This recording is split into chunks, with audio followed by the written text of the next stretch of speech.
Hey, how's it going, everybody? Cowboy Tim coming to you from south of Macon, Georgia, here in the Crasher, and just stopped by to see everybody today. I'm going to hang out for a few days. The weather was good, so I thought I would come on in. Anyway, we're getting ready to make some breakfast here this morning. We got some oatmeal cooking. We're going to make some fried eggs and bacon, and we don't even have the generator going right now because it's just unbelievable weather outside, 77 degrees. I mean, not yet. Today, that will be the high. It's in the 60s out there right now. So I thought I'd don some equipment that I haven't been able to wear in a long time. But when I get back to Florida, old Cowboy Tim's going to be put on the shelf again until probably January, or until I can go somewhere where I can wear my clothes. But it's such a nice day today, I thought I would give you guys a little treat. And we're going to get out here and talk a little bit more in the weather. And I don't have the generator going, and we'll talk about what we're going to do today and what's happening. And today is the day that Hurricane Milton will come and say hello to everybody down there in South Florida. And our prayers and wishes are that it will just fizzle out, knock over a couple of garbage cans. All right, guys, we'll be right back. All right, everybody, back here in the camper. I have a special guest I want to introduce you to. You know, I always talk about Fred and Raffaello. Well, I've got Fred here that wants to share a few things. I'm going to ask him some questions. He was telling me some things this morning about the Crasher here that I thought was very complimentary and very interesting of his analogy, because we actually had the opportunity on a couple of RV shows we've been to look at other types of RVs and different styles from A's, B's, and C's. And so I just thought I'd introduce you to him. He's a nice young man, 84 years young. And Miss Raffaello is behind us. She doesn't care about the videoing so much, but she's making us some good scrambled eggs and bacon. Can't wait for that. We got more coffee brewing. In fact, I've got a cup right here. And I found this cup that I forgot I had in the cabinet there. And I'm going to tell you something. I know I slurped it because it's good. We got that rich, what is it called? Thick? What's it called? Heavy whipping cream in the coffee. No more sugar. This is day 6 of my carnivore diet. When's it going to start working? Folks, that's the best cup of coffee I've ever drank in my life. I'm telling you, it's good. We're drinking the Gold. I made a pot of Gold, the Highlander grog, but we've been drinking another great cup of coffee is the Maxwell House that Miss Raffaello brought. She's kind of particular. She only likes her stuff. But that's cool. We're glad to have her. And she made some comments too. She's not going to be on camera, but she said this kitchen's the best kitchen she ever used in her life. Isn't that right, Miss Raffaello? Yes. You like it pretty good? Yes. All right. It's fine. So without further ado, I'm going to turn the camera around and introduce you to Mr. Fred, my great friend. And we're going to talk about the camper here. We're going to brag about it. All right, here we go. Hey, how you doing, Mr. Fred? How you doing, my main man, Cowboy Tim here. So tell the folks a little bit about you. You come from the north, right, originally? Yeah. Yes, I grew up in New Jersey. Mm-hmm. And what'd you do for a living in your career? Okay, I was an owner-operator, truck driver for 42 years with 4 million miles under my belt. 4 million miles. Right. And did you put that all on one truck? No, I had 4 trucks. 4 different Four ones? trucks in 42 years. Okay. And what kind were they? My first one was a piece of crap GMC. The next one was a cab over Freightliner with the biggest, baddest engine you could have in a truck, a 1693 TA Caterpillar.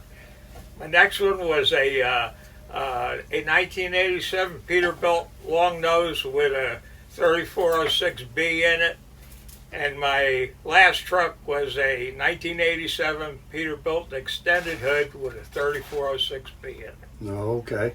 The Peterbilt's the best trucks in my opinion. Yeah. Do you think the trucking industry's changed since your time? Yes, it has. I'm glad to be out of it. A lot of bureaucracy in it. Oh, yeah. And yeah, I'm really glad to be out of it, especially with the price of fuel now. It's really difficult for an owner-operator. You're competing with the big companies, and it's really tough. When you retired from trucking, was it in New Jersey? Yes, it was Oh, in New okay. Jersey, yes. And so, what brought you down to South Florida? Well, my son was down here, and we started coming down to see him.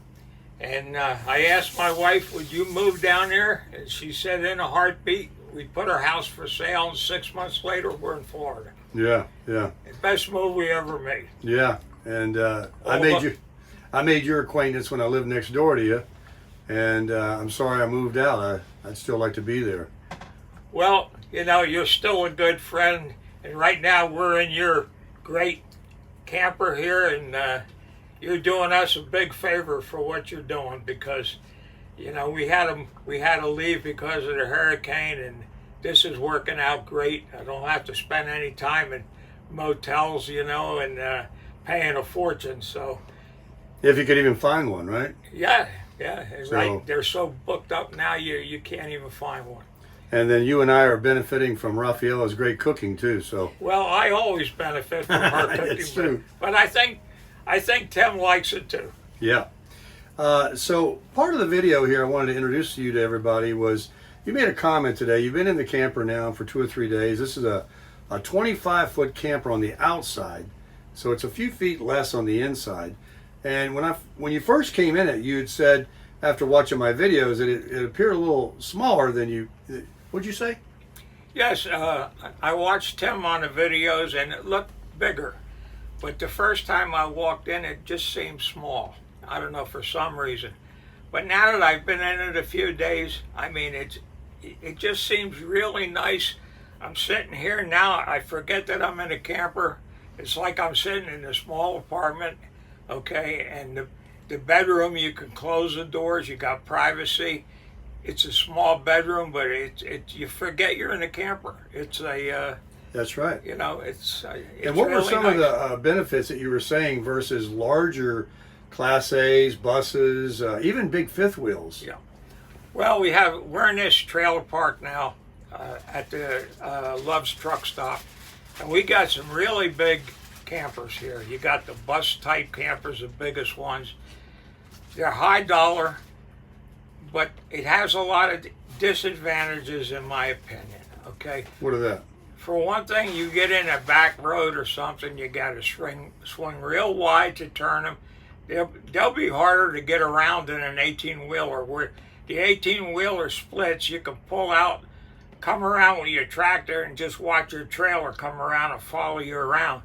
But one of these campers, man, you got to pull way out and make a real wide swing so the back end of your camper turns. And it's got to be a hassle to drive one in any small area. Yeah. Now you get on the through the 75 or something with it, then they're fine. But in my opinion, I wouldn't go for the money. I like what Tim got a lot better. It's very versatile. There's only one feature that I like better than Tim's trailer, is that the ones with a fifth wheel, because all you got to do to unhook a fifth wheel is pull a pin, drop the dolly legs down just like on a trailer, and pull out and you're done. This is a little more hassle hooking and unhooking. Plus the weight of your tongue is on the back of the pickup truck, which pulls it down, where if you had a fifth wheel, it's over the axle, and you would drive it just like an 18-wheeler. Valid points. But my man Tim is getting good. He can be a truck driver now. He drives that like an old pro.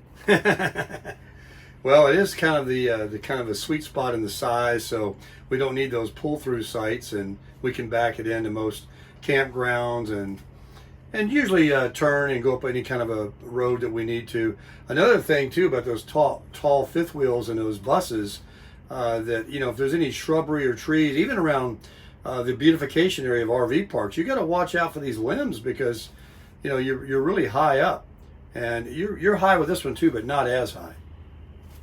So you like the camper pretty good. It's suiting your needs. Definitely do. Definitely do.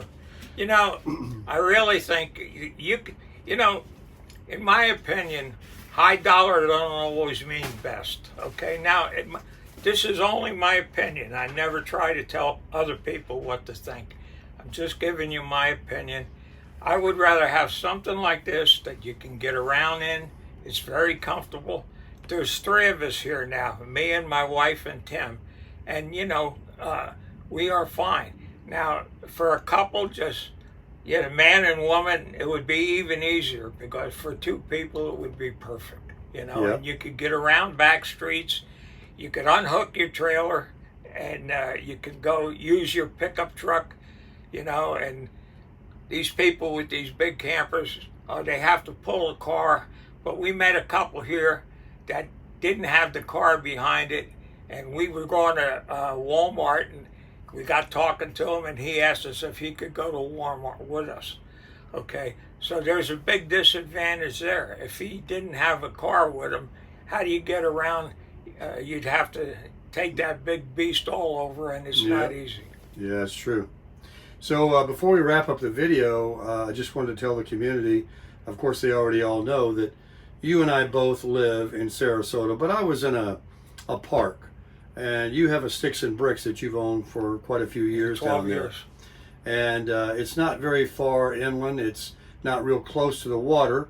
And you should be all right about storm surge, but you're greatly concerned, but you're taking it with a grain of salt. You're just hoping for the best. You're keeping your wife calm. And we just want to say that we're definitely praying and hoping that leaves the least amount of destruction and damage there is for your property down there. But if it has anything worse than that, then you'll just cross that bridge when you get there, right?